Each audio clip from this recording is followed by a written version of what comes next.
I arrived at my parents' Thanksgiving dinner with 7-year-old Danny, expecting the usual family chaos. Throughout the meal, my mother Linda openly favored my sister Brenda's children while criticizing Danny for minor behaviors.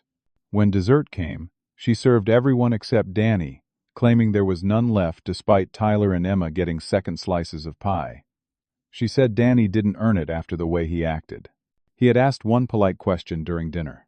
I saw my son's crushed face, helped him with his coat, and we left in silence. At 10:13 p.m., my father Roger texted me, "Transfer the mortgage tomorrow." I stared at my phone.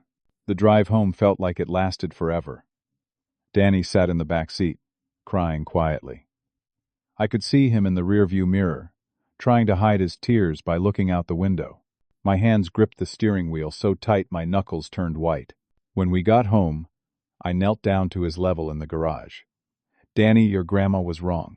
She was very wrong. You didn't do anything to deserve that treatment. I promise you, we're going to have our own dessert tonight, and you can have as much as you want." He nodded, wiping his eyes with his sleeve. His voice came out small. "Why doesn't Grandma like me, Dad?" The question hit me like a punch to the gut. "She does like you, buddy. She just has some problems she needs to work out. That's not about you. That's about her.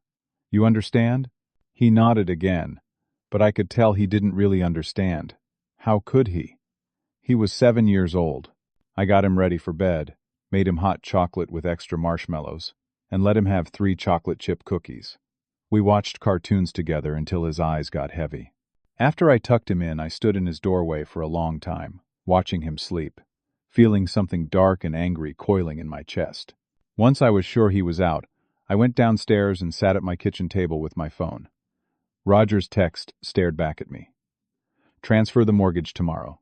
6 words. No please. No explanation. Just a command. I needed to think about what that text really meant. And to understand it, I had to go back 5 years. 5 years ago, my parents were facing foreclosure. Roger had made some bad investments, and Linda had racked up credit card debt trying to keep up appearances with her social circle. They were 3 months behind on their mortgage payments, and the bank was ready to take the house. The house I grew up in. The 4-bedroom colonial on Maple Street that had been in our family for 30 years. They came to me desperate. I had built a successful small tech consulting business by then. I was doing well, not rich, but comfortable. They sat in my living room, both of them crying, begging me to help them. Linda kept saying she couldn't bear the shame of losing the house. Roger said he had failed as a man, as a provider. I bought the house outright for $450,000. I paid off their mortgage and all the back payments. The deed transferred into my name. Legally, I owned the property, but we made an agreement. They could live there for as long as they wanted. They would pay me $1,200 a month, which was far below what I could get if I rented it to anyone else. Market rate for a house like that was at least $2,500, probably closer to $3,000. I was essentially subsidizing their living situation by $1,500 every month. They were grateful at first. Linda cried and hugged me, said I was saving their lives. Roger shook my hand and promised they would never forget what I did for them. But somewhere along the way, something shifted. They stopped acting like I had done them a favor. They started acting like the house was theirs, like they owned it. They told extended family members that they had worked everything out with the bank, that the crisis was over. They never mentioned that I owned the property. Brenda didn't know the truth. As far as she was concerned, our parents owned their house free and clear. Linda and Roger had specifically asked me not to tell her, said it would be embarrassing for them. Like an idiot, I agreed. Now, sitting at my kitchen table at 11:30 at night, I finally understood why they wanted that secret kept. If Brenda knew I owned the house, she would know that when our parents died, the house wouldn't automatically go to her. She would know that her inheritance was in my hands. Transfer the mortgage tomorrow. He wasn't asking. He was demanding. He expected me to sign over the deed, to give them the house, to surrender $450,000 worth of property because they said so. I opened my email, looking for anything that might explain the timing. Why now? Why tonight? After humiliating my son over dessert. What I found made my blood run cold. There was an email from Roger, sent at 3:17 p.m., 3 hours before we arrived for Thanksgiving dinner. The subject line read, "Property Transfer Documents." Inside was a PDF attachment. I opened it. It was a deed transfer form, already filled out with my information and theirs. All it needed was my signature. The document had been prepared by a lawyer, some firm I had never heard of called Patterson and Associates. The letterhead looked official and expensive. They had planned this before the dinner even started, before Linda served the turkey, before she denied my son dessert. The cruelty to Danny wasn't a spontaneous moment of favoritism. It was deliberate. It was theater. They needed a reason to demand the house. They needed me to look like a bad parent, like someone who raised a poorly behaved child, like someone who didn't deserve to hold the power of that deed. Linda's treatment of Danny was designed to create justification. Look at Fernando. Look at how his son acts. Look at how he stormed out of a family dinner over nothing. Does he deserve to own our house? My phone buzzed in my hand. A text from Linda. "We need to talk about your behavior tonight. You embarrassed this family." I stared at those words. My behavior. I embarrassed the family. I typed back one word. No. Not no. We don't need to talk. Just no. No to the guilt. No to the manipulation. No to the transfer. I pressed send at 11:41 p.m. My phone immediately started ringing. Linda. I declined the call. It rang again. Declined. Again. Again. Again. 8 times in a row. She called me. I blocked both of their numbers for the night so Danny wouldn't wake up to the sound of constant ringing. Then I sat in the dark kitchen, my phone face down on the table, knowing that I had just started a war. Tomorrow would bring consequences. I could feel it coming like a storm rolling in over the ocean. I didn't sleep that night. I kept thinking about Danny's face when Linda told him he didn't earn dessert. I kept thinking about Tyler and Emma getting seconds while my son got nothing. I kept thinking about that deed transfer document, sitting in some lawyer's office, waiting for my signature. They had miscalculated. They thought I would fold. They thought I would do anything to keep the peace, to maintain family harmony. They didn't understand that the moment Linda hurt my son, the moment she used him as a pawn in her power game, she crossed a line that couldn't be uncrossed. I wasn't going to transfer anything. Let the storm come. I woke up Friday morning to the sound of my phone buzzing like an angry hornet. I had unblocked my parents' numbers around 6 a.m., figuring they would have calmed down overnight. I was wrong. 37 text messages. Not from Linda and Roger, from everyone else. Uncle Paul wrote, "How could you do this to your parents, after everything they've done for you?" Cousin Jennifer sent, "Your mom is crying. She said you threatened them. What is wrong with you?" Aunt Carol's message was longer. "Fernando, I'm so disappointed in you. Your parents raised you better than this. They're struggling to keep their house, and you're holding it over their heads like some kind of loan shark, and traumatizing poor Danny by dragging him out of Thanksgiving? That child needs stability, not drama." I scrolled through message after message, each one a variation of the same theme. I was cruel. I was ungrateful. I was a bad son. I was a bad father. I called my cousin Brian, the one family member who usually stayed neutral in drama. He answered on the third ring. "Brian, what is going on? What did my mother tell everyone?" Fernando. "Man." There was a pause. "I don't want to get in the middle of this, but you should know there was a big thing in the family group chat last night. Your mom and Brenda were both on there. They said you stormed out of Thanksgiving because your mom gently suggested Danny should use better table manners. They said you're threatening your parents, saying you're going to take their house away because they're behind on payments to you." "I'm not in that group chat." "I know. You got removed like 2 years ago. Some argument about politics, I think. Anyway, they're saying you're financially abusing them, that you're unstable and angry and they're scared of you." "That's not what happened, Brian. None of that is true." He sighed. "Look, I figured there was more to the story. But that's what everyone is hearing. And honestly, it sounds bad. Real bad. My parents don't own that house, Brian. I do. I bought it 5 years ago when they were being foreclosed on. They've been living there for $1,200 a month, which is less than half what it's worth. They're not victims. They're trying to manipulate me into signing the deed over to them. And when I said no, they launched this campaign to turn the family against me. Silence on the other end. Then, you own the house? Yes, completely. The deed is in my name. I have all the paperwork. Does Brenda know? No. My parents asked me to keep it quiet. They said it would be embarrassing. Another long pause. Fernando, you need to tell people this.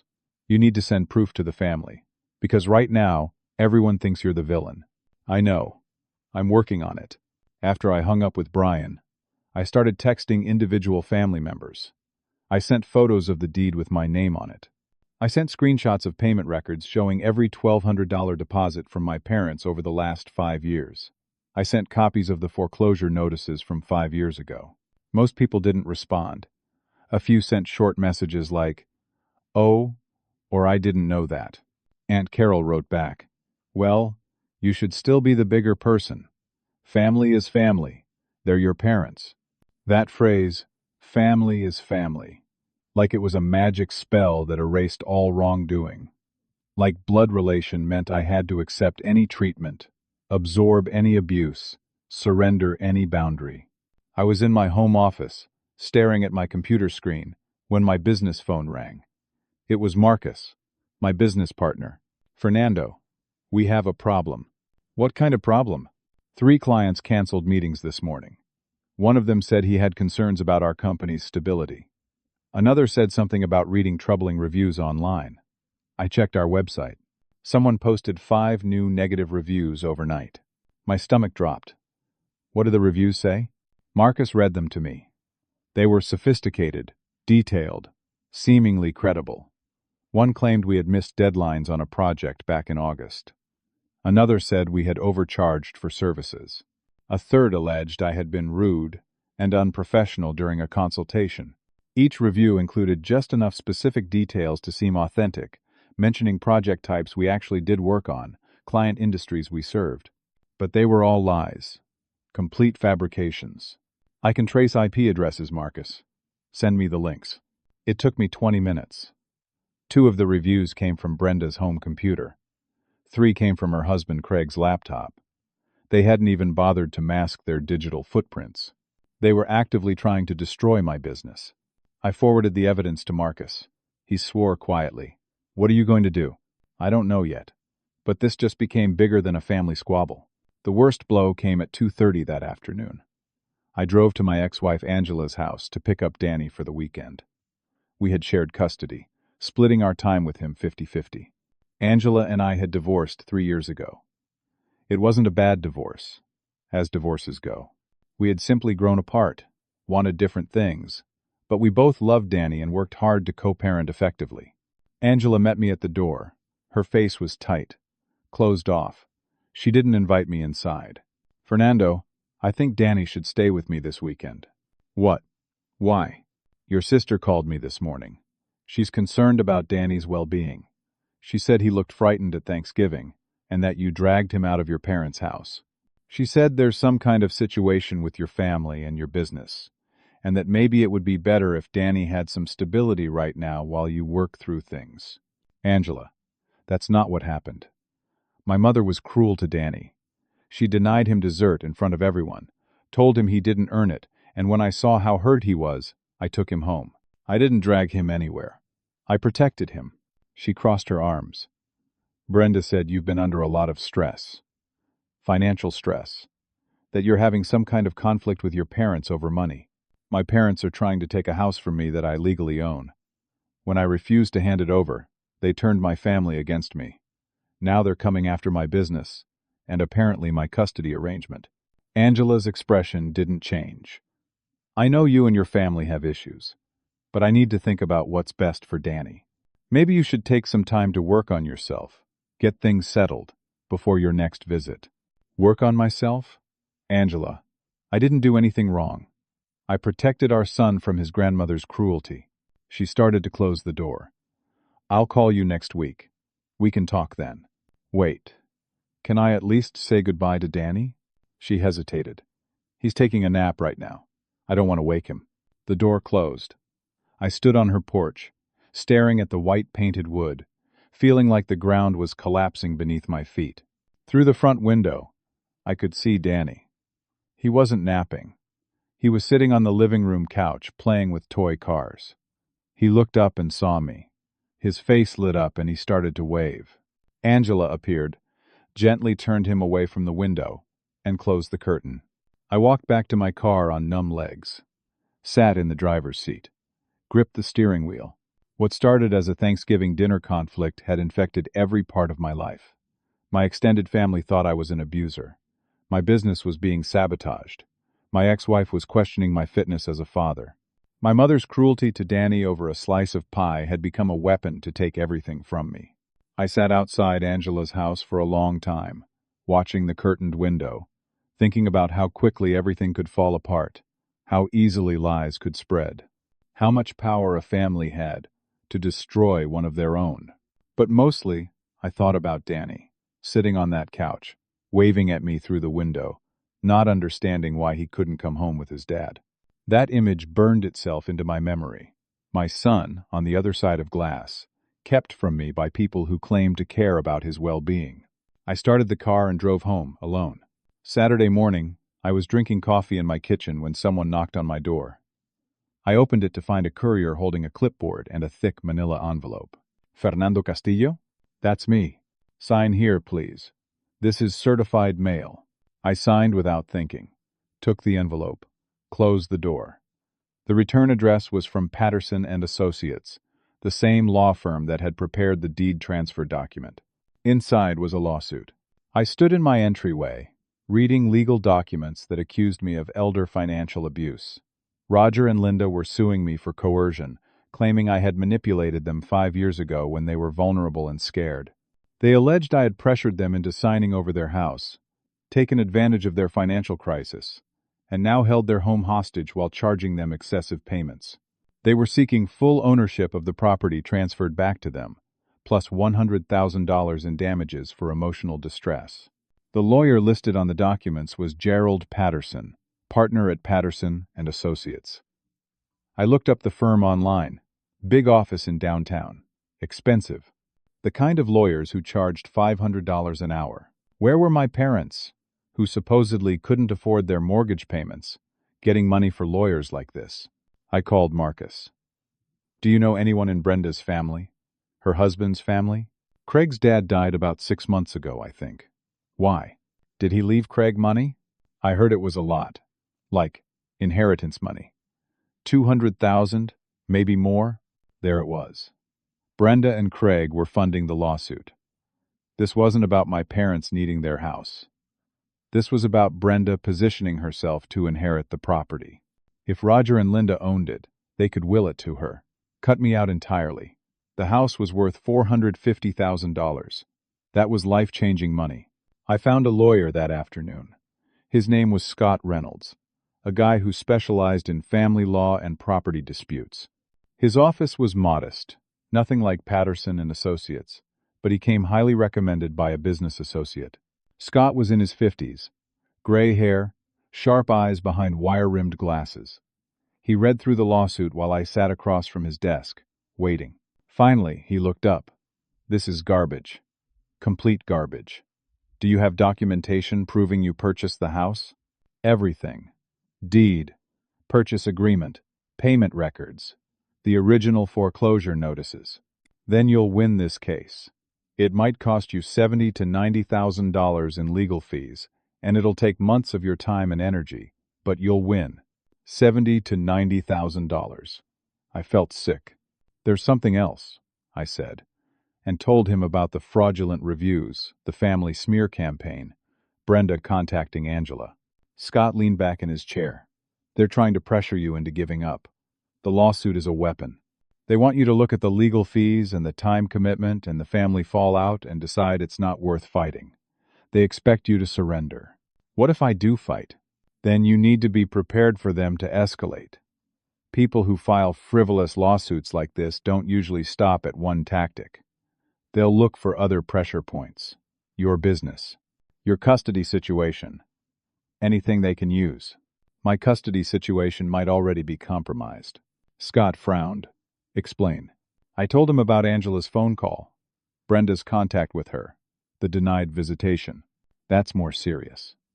If your ex-wife files for modified custody, even temporary, and if your family is providing testimony that you're unstable, you could have real problems. Courts take parenting concerns very seriously. What do I do? Document everything. Save every text message, every email, every voicemail. Record conversations if you're in a one-party consent state. I am. Good. Record everything. Build your counter case. And be prepared to go on offense, if necessary. On offense?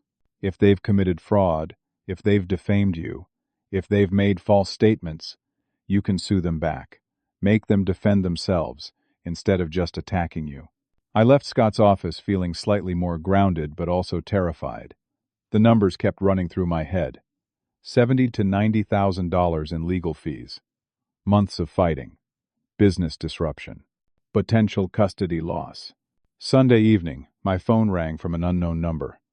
I answered without thinking. Fernando. It was Roger's voice. What do you want? Just to talk sense into you. You're destroying yourself over this. You're burning money on lawyers. Your business is suffering. Angela is worried about you. Your whole family thinks you've lost your mind. All of this stops if you just sign the house over. Today. Right now. I have the papers. You can end this. You want me to give you a $450,000 house because you filed a frivolous lawsuit? It's not frivolous. We're your parents. You owe us. I owe you? We raised you. We fed you. We put a roof over your head for 18 years. That house is payment for what we gave you. I hung up. My hands were shaking. I sat on my couch in the dark, calculator app open on my phone, running the numbers. Legal fees. Lost business revenue from the frozen contracts and canceled clients. The time I would lose fighting this instead of working. I was burning through my savings at a catastrophic rate. Every day this continued, I got poorer. My business got weaker. My position got more precarious. The deed transfer document was still in my email. I could open it, sign it, send it back, and everything would stop. I thought about Danny, about teaching him what to do when bullies came for you, about showing him whether it was worth fighting for what was right, or whether you should just surrender to people with more power and less conscience. I looked at the calculator on my phone, looked at my bank balance, looked at the lawsuit papers on my coffee table. My hand hovered over the deed transfer document. What kind of father would I be if I gave in? What kind of man? But what kind of father would I be if I lost everything fighting, and Danny grew up with nothing? I sat in that darkness for hours, the cursor blinking on my phone screen, the future hanging in the balance. Monday morning, my phone rang at 7:45. Angela. Fernando. We need to talk. I'm listening. I'm filing for emergency temporary full custody of Danny. The words hit me like a physical blow. What? Her voice was tight, formal, like she was reading from a script. I've been gathering information over the weekend. Brenda sent me screenshots of family members calling you unstable. She sent me those negative reviews of your business. She sent me photos of Danny's face at Thanksgiving, and Fernando, he looks devastated. She said you've been acting erratically, that your business is failing, that you're involved in some kind of legal battle with your elderly parents. Those reviews are fake. Brenda and Craig posted them to sabotage my business. I have the IP addresses. The legal battle is my parents trying to steal a house I own. And Danny looked devastated because my mother denied him dessert and told him he didn't earn it in front of the whole family. That's not what Brenda said. Brenda is lying to you. She's working with my parents to destroy me so they can steal my property. Listen to yourself, Fernando. You sound paranoid. You're talking about conspiracy theories involving your own family. They're not theories. I have proof. The court hearing is in 9 days. My lawyer will be sending you formal notice. I'm concerned for Danny's emotional safety. If you want to contest this, you'll need your own lawyer. She hung up. I sat on the edge of my bed, phone in my hand, feeling like I was drowning. If Angela got temporary full custody, even for a few months, it would confirm every lie my family had spread. Clients would see it as proof I was unstable. Extended family would see me as a danger to my own child. I would be isolated, broke, and defeated. and Danny would grow up thinking his father was too dangerous to be around. I called Scott Reynolds, told him about Angela's filing. How soon can you get me documentation of everything? The house ownership, the fraudulent reviews, the financial history with your parents? I can have it today. Good. Forward it all to me. This custody challenge might actually work in our favor. If we can prove your family is conducting a coordinated campaign of harassment and fraud, it undermines their credibility entirely. There's something else I need to do, I said. I need to talk to my uncle, my dad's brother. Why? Because I think this might not be the first time my parents have done something like this. I drove to Uncle Tommy's house that afternoon. Tommy was 62, retired from the Postal Service, living in a modest ranch-style home 30 minutes outside the city. He had always been the quiet one at family gatherings, the one who sat on the periphery, polite but distant. I hadn't seen him at Thanksgiving. In fact, I hadn't seen him at a family gathering in years. Tommy opened the door, surprised.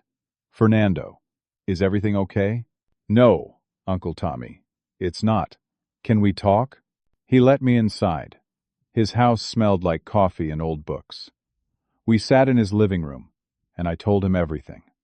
The Thanksgiving dessert incident, the lawsuit, the smear campaign, the custody threat. Tommy listened without interrupting. When I finished, he was quiet for a long time. Finally, he spoke. "Your father did this to me too." "What?" 15 years ago. Maybe you don't remember. You were in your 20s, starting your business. Your parents called me, crying. Said they needed $18,000 for a medical emergency. Your mother needed surgery, they said. Insurance wouldn't cover it. They would pay me back in 6 months. I gave them the money, took it out of my retirement savings. 6 months passed. Nothing. I asked about it. Your father got angry, said I was harassing them when they were still struggling. A year passed. I asked again. That's when it started. What started? The family campaign. Suddenly, I was the villain. I was greedy. I was heartless. I was going after my own brother for money when he was suffering. Your mother told everyone I had called her horrible names. Your father said I had threatened him. None of it was true, but everyone believed them. Eventually, I stopped going to family events, stopped asking for the money, just cut my losses and walked away. $18,000. Gone. And my relationship with the family, also gone. He looked at me with sad, knowing eyes. They're experts at this, Fernando. They find your pressure points and they push until you break. They'll burn your life down and feel completely justified doing it. Did they ever pay you back? He shook his head. Not a cent. And there was no surgery. Your mother was fine. I think they just wanted money and knew I had it. Why didn't you tell anyone? Why didn't you fight back? Because fighting meant being at war with my own family. It meant holidays alone. It meant being cut off from my nieces and nephews. It meant everyone thinking I was the bad guy. So I just let it go. Sometimes I wonder if that was the right choice. Probably not. But I was tired. I'm tired too, Uncle Tommy. But I can't walk away. They're coming after my son now. They're trying to take him from me. Then you fight, he said quietly. You fight with everything you have. Because if you don't, you'll regret it for the rest of your life. I know I do. When I got home, Marcus was waiting in my driveway. His face was grim. We need to talk about the business, he said. We sat in my living room. Marcus wouldn't meet my eyes. The frozen contracts might cost us everything, Fernando. We're hemorrhaging money. I got a job offer from Computech. Senior position. Good pay. They want an answer by Wednesday. You're leaving. I don't want to. But I need to know if you can guarantee stability. Can you guarantee this family war of yours won't destroy the company? I can't guarantee anything right now, Marcus. I'm being sued. My ex-wife is trying to take custody of my son. My family is actively sabotaging us. I'm fighting on 4 fronts simultaneously. He nodded slowly. Then I have to take the offer. I'm sorry. I have my own family to think about. I know. I understand. If you want to dissolve the partnership, I won't fight you on terms. We can work that out. Just give me a week. Let me see if I can stabilize this situation. 1 week. That's all I can do. After Marcus left, I sat alone in my house, feeling the walls closing in, business collapsing, family fractured, custody threatened, lawsuit pending, savings draining. Every direction I turned, there was another crisis. Every problem I tried to solve created two more. I was drowning in quicksand, and every struggle pulled me deeper. I went to check the mail and found an envelope without a return address. Inside was a card, hand-drawn, crayon stick figures, two people holding hands, one tall, one small. I opened it. The writing was shaky, a child's handwriting, but Angela had clearly helped with the spelling. Dad, I don't care about pie. Grandma was mean. Don't be sad. You're the best dad. Love, Danny. I sat on my front steps holding that card, and something broke open inside me. I had been so focused on fighting, on defending, on surviving, that I had lost sight of what mattered. Danny didn't care about the house. He didn't care about the money. He didn't care about winning or losing family battles. He just wanted his dad. And his dad was teaching him something right now, whether I intended to or not. I was teaching him what to do when bullies come for you. I was teaching him whether you stand up or fold. I was teaching him what integrity costs, and whether it's worth paying. If I surrendered now, I would teach him that cruelty wins, that manipulation works, that bullies get what they want if they hurt you enough. But if I fought, really fought, I would teach him something else.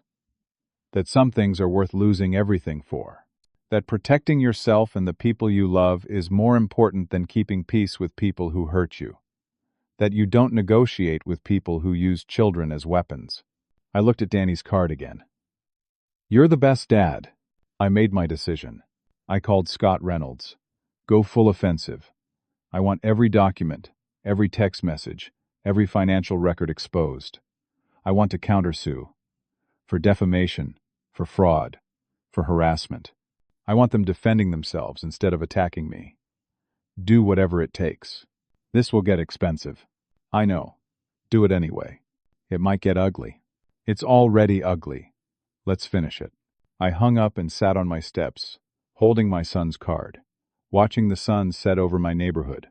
I had 1 week to turn this around before Marcus left, 9 days before the custody hearing, and no idea how I was going to win. But I knew one thing for certain. I wasn't giving up. Not for the house, not for peace, not for anything. Because somewhere across town, my 7-year-old son had drawn me a picture and told me not to be sad. And that was worth fighting for. Tuesday morning, Scott called. We're going aggressive on discovery. I'm subpoenaing your parents' financial records, emails, and text messages from the last 5 years. I'm also requesting their phone records. Won't they fight that? Probably. But I'm arguing it's necessary to disprove their claims of coercion and to establish a pattern of behavior. The judge will likely grant at least partial disclosure, especially given the elder abuse allegations they're making. How long? Could be a week, could be 2. Depends on their lawyer's cooperation. What do I do in the meantime? Document everything. Record any conversations. And try to keep your business afloat. Keeping the business afloat was easier said than done. I spent Tuesday and Wednesday putting out fires, calling clients who had seen the fake reviews, explaining the situation, sending evidence that the reviews were fraudulent. Most were understanding. Some weren't. Wednesday evening, something unexpected happened. Roger's lawyer called Scott with a settlement offer. They want to drop the lawsuit, Scott told me over the phone. Both sides walk away. You keep the house, but you agreed to never contact your parents again. No communication, complete separation. Why would they offer that now? We just started discovery. That's what I'm wondering. They were aggressive last week. Now suddenly they want out? What do you think it means? I think they're hiding something. Something they don't want us to find in discovery. Can we refuse the settlement and keep pushing? Absolutely. I told Patterson we'd consider it, but I'm going to push for full discovery anyway. I argued it's necessary for your custody case to prove you're not unstable. Good. Keep pushing. Thursday afternoon, the documents arrived. Scott called me to his office. His face was pale. Fernando, You need to see this. He spread papers across his conference table. Bank statements, credit card bills, application forms. What am I looking at? Your parents took out 3 credit cards in your name over the last 5 years. Used your social security number. The bills went to their address, which they intercepted. You never knew these existed. My stomach dropped. How much? $87,000 in total debt. In your name. Destroying your credit score. They've been making minimum payments to keep the accounts from defaulting completely, but you're still showing massive utilization. I sank into a chair. They committed identity theft. Yes. And there's more. More? Scott pulled out another set of documents. These are vendor accounts opened using your business information. Your business tax ID. Your company name. Small purchases. Computer equipment. Office supplies. Nothing huge, but it adds up. $15,000 to $20,000 total. The items were delivered to residential addresses, not your business location. Where did they go? I traced 3 of the addresses, all connected to Brenda and Craig. They were reselling the stuff online. My sister was stealing from my business. Scott's expression was grave. Fernando, this wasn't about a house. This was an organized fraud scheme. They were planning to transfer the house to your name, use it to pay off the credit cards they fraudulently opened, then declare bankruptcy under your name. You would be ruined financially, and they would keep the house through some kind of trust arrangement. The Thanksgiving incident was just the trigger to execute the final phase. I couldn't speak. My own parents, my own sister, committing federal crimes against me for years. If the state licensing board had found this during their investigation, Scott continued, it would have looked like you were embezzling. You would have faced criminal charges, lost your business, lost your professional reputation. That's what Brenda wanted. She filed the complaint. Probably. The timing fits. I looked at the evidence spread across the table. Years of planning. Careful, methodical fraud. Waiting for the right moment to strike. What do I do now? That's complicated. If you prosecute your parents for identity theft, it becomes a media circus. The family will paint you as vindictive, sending your elderly parents to prison. Every news outlet will cover it. Extended relatives will see you as the worst kind of son. Even though you're the victim, you'll be villainized. But if I don't prosecute, they might try again. They might target Danny eventually. And they definitely get away with it. What about Brenda and Craig? The business fraud is clearer. Corporate theft. You could absolutely press charges there. I sat with the weight of those documents. My parents' betrayal was so complete, so calculated, that it almost didn't feel real. People always talked about family as if it was a sacred bond, something that transcended ordinary rules of decency. But my family had treated me like a mark, a target, an asset to be exploited. The custody hearing is in 3 days, I said. If I don't present this evidence, Angela takes Danny. You need to present it. This proves your family's coordinated harassment. It proves they're not credible witnesses about your character or parenting. It proves their whole campaign was designed to pressure you into surrendering assets. What if the judge thinks I'm vindictive for exposing my own parents? Then the judge is prioritizing optics over facts. But I don't think that will happen. This is black and white fraud. There's no gray area here. I took copies of everything, drove home in a daze, sat at my kitchen table with the evidence spread in front of me, feeling like I was looking at artifacts from someone else's life. How does a mother do this to her son? How does she sit across from her grandson at Thanksgiving, deny him dessert, and know it's all part of a plan to destroy his father? My phone rang. Unknown number, I answered. Fernando, it's Angela. Her voice was different, uncertain. I need to ask you something, and I need you to be honest with me. Is there something going on with your family that I should know about?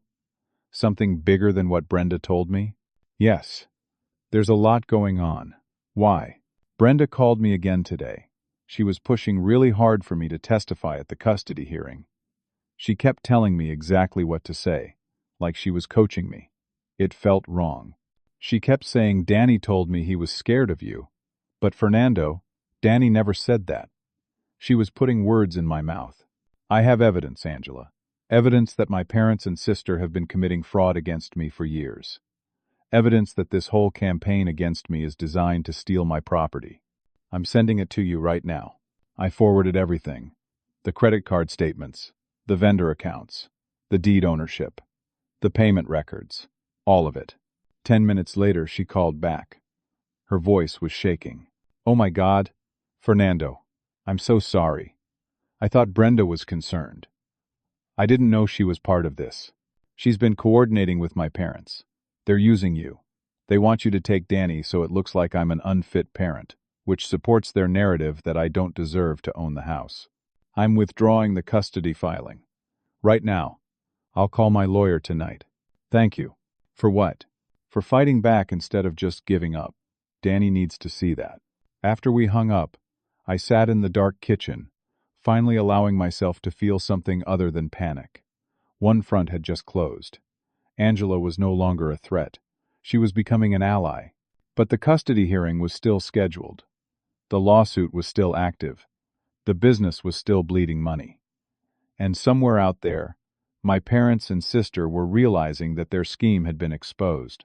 This wasn't over. Not even close. Tomorrow, I would find out what they did when cornered. Friday morning, I woke to a text from an unknown number. It came through at 6:53 a.m. Fernando, this is your mother. Please, let's talk, just you and me. Coffee tomorrow morning. I need to explain everything. I stared at the message.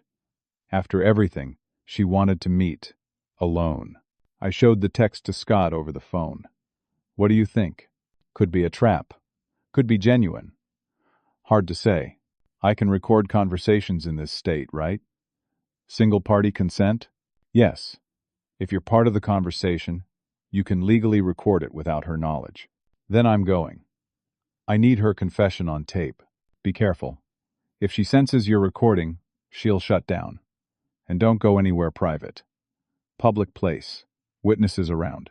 Understood. I texted back. Okay. Sunrise Cafe on Market Street. 10 a.m. Her response was immediate. Thank you. I'll be there. Saturday morning, I arrived at Sunrise Cafe 15 minutes early. I had my phone in my shirt pocket, audio recording app running. The cafe was moderately busy. Enough people that Linda couldn't cause a scene, but not so crowded we couldn't talk. She arrived at 10 exactly. Linda looked tired, older than I remembered. She wore a cardigan and jeans. No makeup, her hair pulled back in a simple ponytail. This was her trying to look vulnerable, I realized. Her costume for this performance. She sat across from me, ordered black coffee. I already had mine. Fernando, she started, her voice soft. I need you to understand. None of this was my idea. Your father, he's the one who pushed for everything. The lawsuit, the demands. I just went along with it because I didn't know what else to do. I said nothing. Let her talk. He's been so angry since you refused to transfer the house. He said you were being disrespectful. He said we deserved it after everything we did for you. I tried to tell him to stop, but he wouldn't listen. What about Thanksgiving? What about Danny's dessert? Her face tightened for just a second. That was a mistake. I wasn't thinking clearly.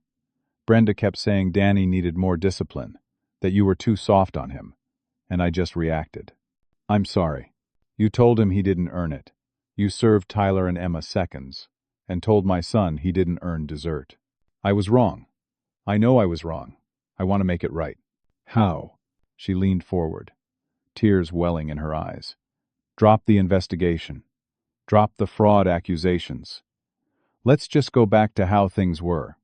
You keep the house. We'll pay you every month, like we're supposed to. We'll be a family again. I watched her performance. The tears, the trembling hands, the soft voice. She was good at this. Years of practice. What about the credit cards in my name? Her expression flickered. I don't know what you're talking about. The 3 credit cards you and Roger opened using my social security number. $87,000 in debt. In my name. The tears stopped. Her face went blank. Where did you get that information? Discovery.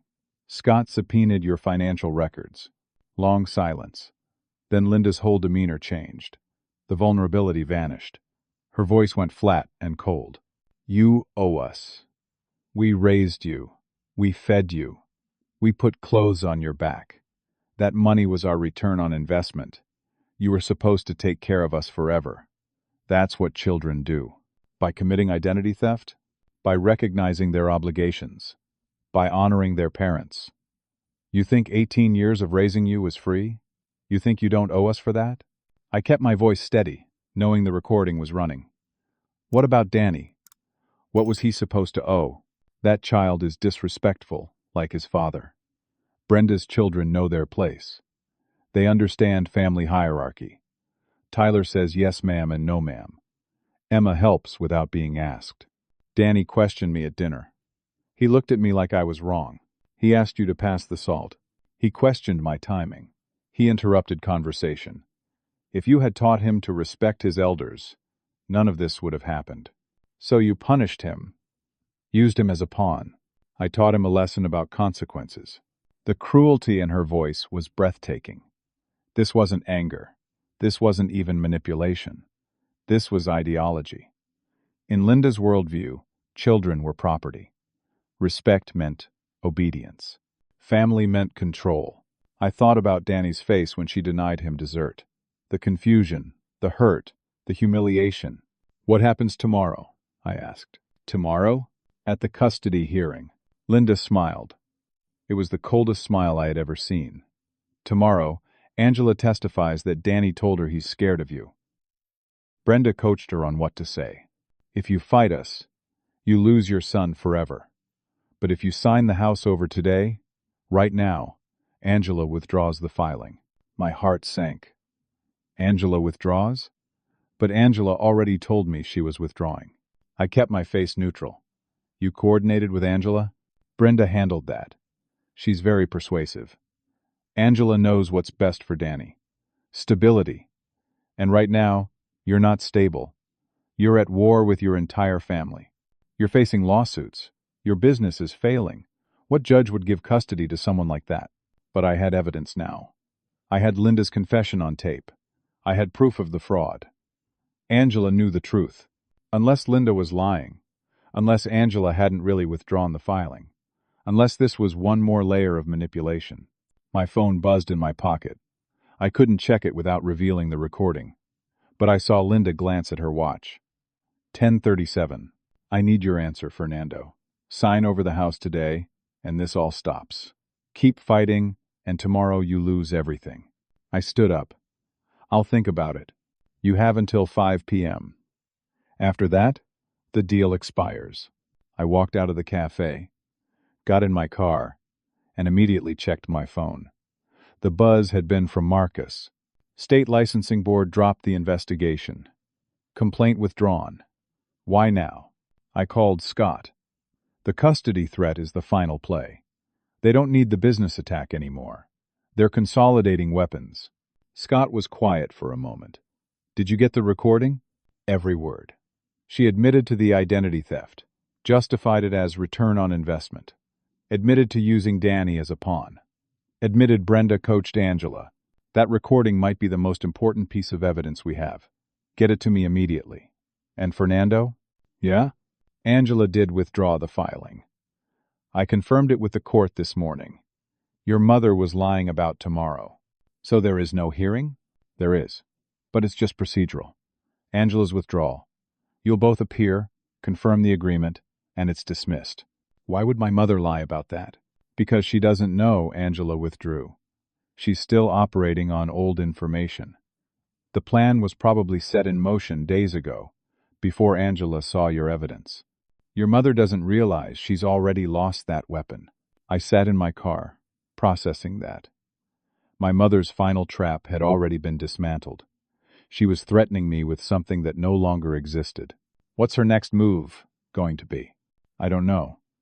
But people like this, when they're cornered, they get dangerous. Be careful tonight. I drove home, forwarded the recording to Scott, and waited. The rest of the day was eerily quiet. No calls from family, no texts, no threats. At 4:49 p.m. my phone rang. Roger, I answered. You have until 5, he said. After that, we move to the next level. What's the next level? You'll find out. Sign the papers or don't. Your choice. I hung up. Waited. 5 o'clock came and went. Nothing happened. Then at 5:23, my phone exploded. Not calls. Emails. Dozens of them. Roger had sent a mass email to every business contact I had. Every client. Every vendor. Every professional connection. The email claimed I was under investigation for fraud, that my business was failing, that I was mentally unstable and dangerous to work with. Attached were the fake reviews, screenshots of the family group chat taken out of context, and a copy of the lawsuit with the elder abuse allegations. My professional reputation was being carpet-bombed. I called Scott. They just nuked my business relationships. Forward me everything. We're filing for an emergency restraining order on Monday. This is harassment. This is defamation. This is over the line even for them. What do I do right now? Send a counter email to all those contacts. Briefly explain the situation. Attach the recording from this morning. Attach the fraud evidence. Don't be emotional. Just factual. Let the evidence speak. I spent 2 hours crafting the email. I kept it professional, concise, factual. I attached Linda's recorded confession. I attached the credit card fraud documentation. I attached the fake review IP address evidence. I hit send and watched it go out to 372 contacts. Within an hour, responses started coming back. Most were supportive. Some were shocked. A few were sympathetic, but withdrawing from working with me anyway, not wanting to be involved in family drama. But the message was clear. I had fought back. I had shown my family that I wouldn't be silenced. I had exposed their tactics. And tomorrow, at the custody hearing, I would take the next step. I went to bed that night knowing the war was reaching its climax. One way or another, this would be over soon. Saturday morning, the morning of the custody hearing, I woke at 5:30. Couldn't sleep longer than that. I made coffee, reviewed my documents one final time, and tried to prepare myself for whatever was coming. Scott had told me the hearing would be brief. Angela was withdrawing. We would both confirm the withdrawal, the judge would dismiss the case, and it would be over. But I had learned not to trust that anything would go as planned. I arrived at the courthouse at 8:45. The hearing was scheduled for 9:30. Scott met me outside. Ready? As ready as I'll be. Your ex-wife is already inside. She seems nervous, but committed to the withdrawal. I don't anticipate any problems. We entered the courtroom. Angela was there with her lawyer. She looked exhausted, like she hadn't slept. When she saw me, she gave a small apologetic nod. Then I saw them. Roger, Linda, and Brenda, sitting in the back row of the courtroom gallery. They weren't supposed to be here. This wasn't their case. But they had come anyway. Scott leaned close. Ignore them. Focus on the judge. At 9:32, the judge entered. Honorable Patricia Morrison, a woman in her early 60s with silver hair and sharp eyes. She reviewed the file. This is a withdrawal of an emergency custody petition. Miss Garcia, you filed this petition 4 days ago. You're now withdrawing it? Angela stood. Yes, Your Honor. After further investigation, I realized I had been given incomplete and misleading information about the situation. My concerns were unfounded. Mr. Castillo, do you have any objection to this withdrawal? No, Your Honor. The judge looked between us. Do you both agree to continue your existing custody arrangement? Yes, Your Honor, we said in unison. Then this case is dismissed. She started to close the file. From the back of the courtroom, Linda stood up. Your Honor, may I speak? Judge Morrison looked up, annoyed. Ma'am, you're not a party to this case. I'm the child's grandmother. I have information the court should hear. Scott immediately stood. Your Honor, this is highly irregular. The case has been dismissed. There's no basis for testimony from a non-party. I'll allow it briefly, Judge Morrison said, but make it quick. Linda walked to the front of the courtroom. She didn't look at me. She addressed the judge directly. Your Honor, my son Fernando has been unstable for months. He's been making wild accusations against his family. He's involved in a lawsuit with his elderly parents over financial abuse. His business is failing. Just yesterday, he sent a mass email to hundreds of people making bizarre claims about fraud and identity theft. He's not mentally fit to parent my grandson. Judge Morrison turned to me. Mr. Castillo, do you want to respond to this? Scott stood again. Your Honor, if the court is entertaining testimony about Mr. Castillo's character, we have substantial evidence that contradicts these allegations and establishes a pattern of harassment from Mrs. Linda Castillo. Proceed. Scott placed a folder on the judge's bench. This contains financial records, proving that Mr. Castillo legally purchased his parents' home 5 years ago and has been subsidizing their housing at below-market rates. It contains evidence of 3 credit cards fraudulently opened in Mr. Place. Castillo's name by his parents, totaling $87,000 in debt. It contains vendor fraud connected to his business. And it contains a recorded conversation from yesterday morning in which Mrs. Castillo admits to the identity theft and justifies it as a return on investment for raising her son. The courtroom went completely silent. Judge Morrison opened the folder, started reading. Her expression darkened with each page. Finally, she looked up at Linda. Ma'am, did you open credit cards in your son's name without his permission? Linda's face went pale. I don't have to answer that. This isn't a criminal court. No, it's not. But I can refer matters to criminal court if I see evidence of fraud. She turned to Scott. Is the recording admissible? It was recorded in a one-party consent state with Mr. Castillo as a participant in the conversation. It's admissible. Play it. Scott pulled out a small speaker, connected his phone, and played Linda's voice, filling the courtroom. You owe us. We raised you. That money was our return on investment. You were supposed to take care of us forever. The judge's face was stone. That child is disrespectful like his father. If you had taught him to respect his elders, none of this would have happened. When it finished, Judge Morrison looked at Linda with open disgust. Ma'am, not only do I find your testimony not credible, I'm issuing a protective order barring you, your husband, and your daughter from contact with the minor child in this case. You are not to approach, call, text, or communicate with Daniel Castillo in any way. Violation will result in contempt charges. She turned to me. Mr. Castillo, I'm sorry for what you've been through. Based on the evidence presented, I see no concerns about your fitness as a parent. Your custody arrangement with Miss Garcia will continue unchanged. This case is dismissed. Linda tried to speak. Your Honor, you don't understand. Ma'am, if you say one more word, I will hold you in contempt right now. Leave my courtroom. Scott called one more witness. My Uncle Tommy walked to the front. He testified about the $18,000 loan from 15 years ago, the same pattern of behavior, the family campaign that destroyed his relationship with Roger and Linda. Then Scott called a surprise witness. His name was Jake Reeves. He was an FBI financial crimes investigator and had been my friend since high school. Mr. Reeves, what is your connection to this case? 3 weeks ago, Mr. Castillo filed a federal complaint regarding identity theft and credit card fraud. I've been investigating his parents, Roger and Linda Castillo. The fraud extends beyond Mr. Castillo. We've found evidence of similar schemes targeting at least 2 other individuals. We're preparing to file federal charges. Angela's face went white. She hadn't known she had been used in an active criminal investigation.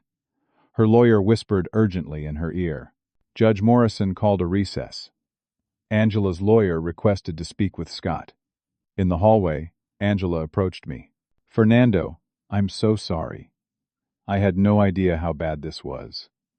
Brenda told me she was concerned about Danny, and I believed her. I should have talked to you first. I know. It's okay.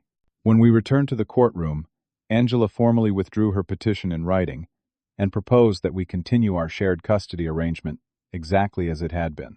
The judge approved immediately and issued the protective order keeping Roger, Linda, and Brenda away from Danny. The hearing ended at 11:15. My family left without looking at me. I stood in the courtroom with Scott, Angela, and Uncle Tommy, feeling like I had just survived a car crash. Over the following 2 weeks, Everything unraveled for my parents and sister. Roger and Linda were indicted for federal identity theft and credit card fraud. Faced with potential prison time, they accepted a plea deal. 5 years probation. Full restitution of $87,000, plus penalties. A lien on any future assets they acquired. And most importantly, Roger had to immediately vacate the house I owned. I gave them 60 days to move out. They found a small rental apartment on the other side of town. Brenda and Craig faced civil liability for the business fraud and defamation. Scott negotiated a settlement. They paid $35,000, what remained of Craig's inheritance. They issued a public apology, admitting to the fraudulent reviews and business interference. Craig resigned from his job to avoid criminal charges for his role in the vendor account fraud. The extended family fractured. About half contacted me to apologize, horrified by what they had learned. The other half doubled down, defending Roger and Linda as struggling elderly parents who had been trapped by their ungrateful son. I blocked them all, deleted their numbers, left the family group chat I had been added back to. I didn't argue. I didn't defend myself anymore. I just walked away. Uncle Tommy and I started having regular dinners. He and Danny hit it off immediately. Tommy had grandchildren energy without the toxic baggage. He became the positive grandfather figure Danny needed. Marcus decided to stay with the business after all. The vindication of the fraud investigation actually brought us new clients. Companies that had been on the fence saw how I handled the crisis, saw the evidence I presented, and respected the integrity. We ended up having our best quarter in 2 years. Angela and I developed a genuine friendship through the process. She had been manipulated, but she had also been willing to admit it and make it right. We continued our 50-50 custody arrangement, but now we actually talked, coordinated, supported each other as co-parents. 3 months after the hearing, I took Danny to his favorite restaurant. Just the two of us. It was a Saturday evening. We sat in a booth by the window. Danny studied the dessert menu very seriously. "Dad, can I get the chocolate lava cake?" "You can get whatever you want, buddy." "With ice cream?" "With ice cream and whipped cream and cherries if you want." He grinned. "That sounds perfect." When the server came, Danny ordered the lava cake with all the toppings. I ordered one too. While we waited for dessert, Danny played with his napkin, folding it into shapes. Then he looked up at me. "Dad, are we ever going to see Grandma again?" I had been expecting this question. I had rehearsed my answer a dozen times, but now, looking at my son's open, trusting face, I just told him the truth. Maybe one day, if she learns to be kind and treat people with respect. But we're not waiting around to find out. We've got our own family right here. You, me, your mom, Uncle Tommy. People who love you and treat you well. That's what matters. Danny thought about that, then nodded. I like our family better anyway. The desserts arrived. They were enormous. Chocolate lava cake with the center still molten, vanilla ice cream melting over the sides, whipped cream piled high, a cherry on top. Danny took his first bite and his eyes lit up. "This is the best dessert ever." "Better than Thanksgiving pie?" "Way better than Thanksgiving pie." We ate our dessert slowly, talking about school and his friends and his upcoming soccer season. Normal things. Happy things. The kind of conversation I had nearly lost the right to have. After dinner, driving home, Danny fell asleep in the back seat. I looked at him in the rearview mirror, peaceful and safe, and felt something settle inside me. I had fought for this, for the right to be his father without interference, without manipulation, without someone using him as a weapon. Was it worth it? Losing most of my family? Burning through $60,000 in legal fees? Months of stress and fear and sleepless nights? I looked at Danny sleeping in the back seat and knew the answer. Yes. 1,000 times yes. That night, after I tucked Danny into bed, I went to my home office. I had been thinking about something for weeks. I took down the framed family photo that had hung there for years. The picture from 5 Thanksgivings ago. Everyone smiling, everyone together. I replaced it with Danny's card, the one he had sent me during the custody fight. The crayon drawing of 2 stick figures holding hands. "Dad, I don't care about pie. Grandma was mean. Don't be sad. You're the best dad." I stood there looking at it for a long time. Over the next few months, I sold my parents' house. The real estate market was strong. I got $470,000, more than I had paid for it. With the profit and the restitution money from my parents, I started a college fund for Danny. By the time he turned 18, it would be substantial. The first Thanksgiving, after everything happened, I hosted dinner at my house. It was a small group, just Danny, Angela, and her new boyfriend, Marcus and his wife and their 2 kids, Uncle Tommy and Scott Reynolds, who had become a friend through the whole ordeal. We cooked together. Danny helped me make mashed potatoes, standing on a step stool at the counter, his tongue sticking out in concentration as he mashed. We laughed and told stories and played board games. When dessert time came, I had bought 3 different pies: apple, pumpkin, and chocolate cream. Everyone got dessert. Danny got seconds. As people were leaving that night, Angela pulled me aside. "Thank you for inviting me. I know it probably felt weird, having your ex-wife at Thanksgiving. You're Danny's mom, your family, the good kind of family." She smiled. "You did a good thing, Fernando. You showed Danny what it looks like to stand up for yourself. That's going to matter when he's older." I hope so. After everyone left, I cleaned up the kitchen while Danny watched a movie in the living room. I thought about Linda, sitting in her rental apartment across town. I thought about Roger and Brenda. I wondered if they understood what they had lost. Not the house or the money, but this: a son and grandson who would have loved them if they had just been kind. I tucked Danny into bed that night. He was half asleep already, full of turkey and mashed potatoes and 2 slices of pie. "Dad?" "Yeah, buddy? I'm glad we left Grandma's that night. The night she didn't give me dessert." I stroked his hair. "Me too, Danny. Me too." "Why are you glad?" "Because it taught me something important. It taught me that sometimes you have to leave places where people don't treat you right. Even if they're family. Even if it's hard. Because staying in a place where you're not valued hurts worse than leaving." He was quiet for a moment. Then, in a sleepy voice, "Do you miss them?" "Sometimes I miss who I thought they were. But I don't miss who they actually are. Does that make sense?" "I think so." I kissed his forehead, turned off the light, and stood in the doorway watching him drift off to sleep. My son. Safe. Loved. Protected. I had lost parents and a sister in the fight to keep him. But I had gained something more valuable. Self-respect. The knowledge that I had fought for what mattered. The certainty that when my son looked back on this time, he would know his father had chosen him over everything else. No amount of blood relation was worth less than that. As the months turned into a year, things continued to stabilize. My business thrived. Danny flourished. He made the traveling soccer team. His grades were excellent. His confidence grew. He was happy. I never heard from Linda or Roger or Brenda again. They made no attempts to contact Danny. The protective order expired after a year, but they didn't reach out even then. I heard through extended family that they had moved out of state, to Florida, where Linda had a cousin. Starting over somewhere people didn't know their story. Uncle Tommy became a fixture in our lives. He came to every one of Danny's soccer games, cheering louder than any other grandparent.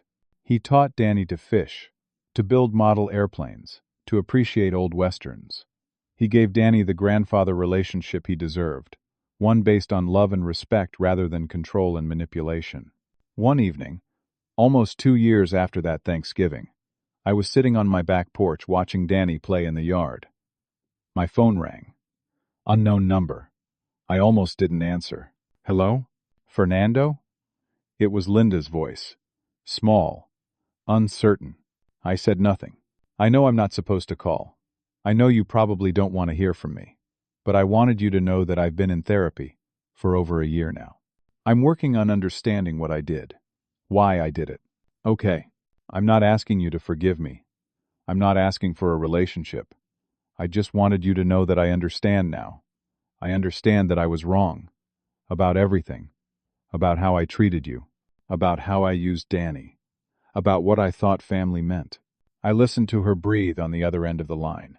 "You did the right thing, Fernando. walking away, protecting your son. I see that now, and I'm sorry. I'm so sorry. Thank you for saying that. Can I ask you something? What? Is Danny okay? Is he happy? Yes, he's very happy. Good. That's good. She was crying now. Tell him his grandma hopes he's doing well. You don't have to tell him it was me, just tell him someone hopes he's doing well. I will. Goodbye, Fernando. Goodbye. I hung up.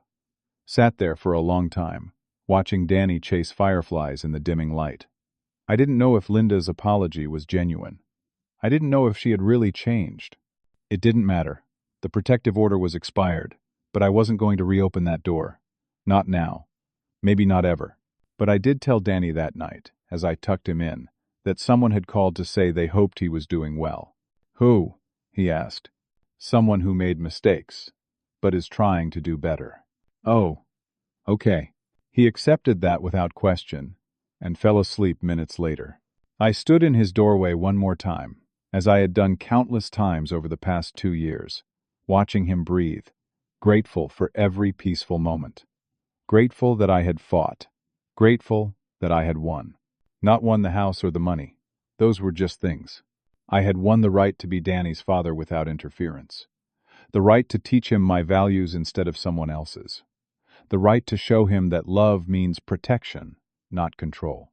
That family means treating each other well, not just sharing DNA. That was worth everything I had lost. Everything I had paid. Everything I had endured. I went back downstairs, poured myself a small glass of whiskey, and sat on the back porch under the stars. Somewhere across the country, my parents were living their lives. Somewhere nearby, Brenda was living hers. We would probably never speak again, and I was okay with that, because here, in this house, with my son sleeping peacefully upstairs, I had built something better than what I had lost. A family based on choice, not obligation, on respect, not control, on love that looked like protection, not possession. Danny would grow up, knowing his father had chosen him, had fought for him, had valued him enough to lose everything else.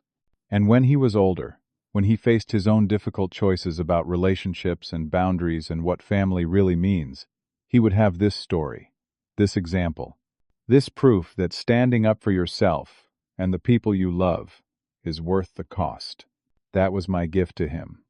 Not money or property or social connections, but the knowledge that he was worth fighting for, that he deserved to be treated well, that he never had to accept cruelty from anyone, even family, even people who claimed to love him. I finished my whiskey, went inside, locked the door, and went to bed. Tomorrow was Sunday. Danny and I were going to the park, maybe getting ice cream after. Normal things, happy things. The life we had built together, free from people who wanted to use us or control us or hurt us. I fell asleep that night thinking about Thanksgiving 2 years ago. About watching my 7-year-old son's face crumple when his grandmother told him he didn't earn dessert. About helping him with his coat and walking out that door, not knowing what it would cost me, but knowing I couldn't stay. Best decision I ever made. Because now, every night is like Thanksgiving in our house. Danny always gets dessert. He always gets seconds. He always knows he's valued and loved and protected. And that, I realized as sleep pulled me under, was what winning really looked like. So let me ask you something. Have you ever had to choose between keeping peace with family and protecting someone you love? Have you ever had to walk away from people who share your blood because they didn't share your values? What would you do if you were in my position? I'd love to hear your thoughts in the comments below. If this story resonated with you, if it made you think about your own boundaries and relationships, please hit that like button. Subscribe to hear more stories about people who found the courage to stand up for themselves. Share this with someone who might need to hear that it's okay to choose their own well-being over family obligation. Thank you for listening to my story. I hope it reminds you that you're worth fighting for, that your children are worth protecting, and that family is defined by how people treat you, not by biology. Take care of yourselves out there. Set your boundaries. Protect your peace. And never let anyone tell you that you have to accept mistreatment just because you share DNA. Until next time.